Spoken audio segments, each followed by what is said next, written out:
Turning now to campaign 2016 and some local mayoral races.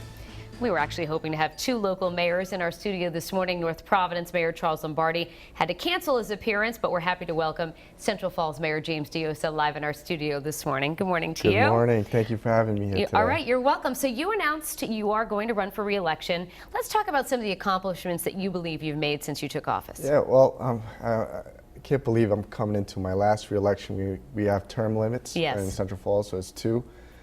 Central Falls, came out of bankruptcy, had an episode of corruption, and I think we made a lot of great strides. This year we passed the budget that finally lowered the residential tax rate for the first time in 10 years. We've been able to pave over 30 roads, fix infrastructure.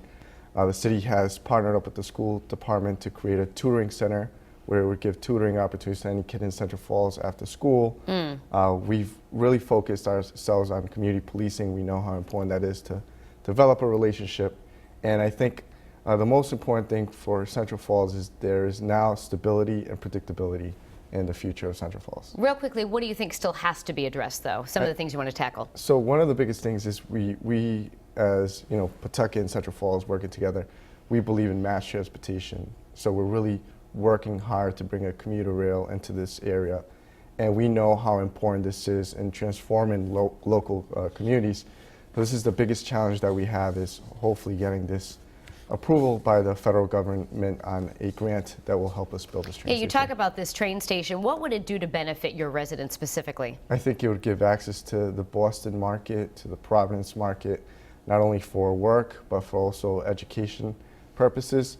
And it gives people an alternative to vehicles. We have good RIPTA lines, but we also know the economic stimulus that this causes in both communities. One of the things we want to talk about is your city recently joining in a lawsuit over Care New England's proposal to transfer obstetric services from Memorial to other parts of the state.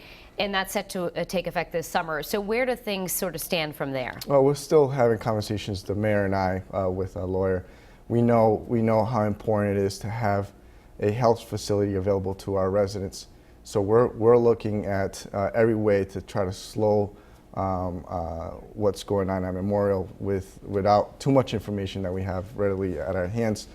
Again, our focus is what's important for our resident, which is access to health, and we're going to do anything in our capacity to try to stop any more further closings. Right now you're unopposed? I haven't heard anything yet.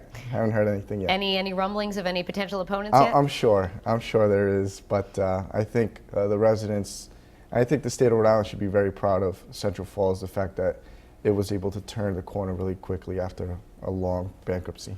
All right, Mayor Diossa, thanks so much for joining us. I'm sure we'll check back in with you again as the campaign progresses, and you can watch this full interview on our website later this morning on WPRI.com.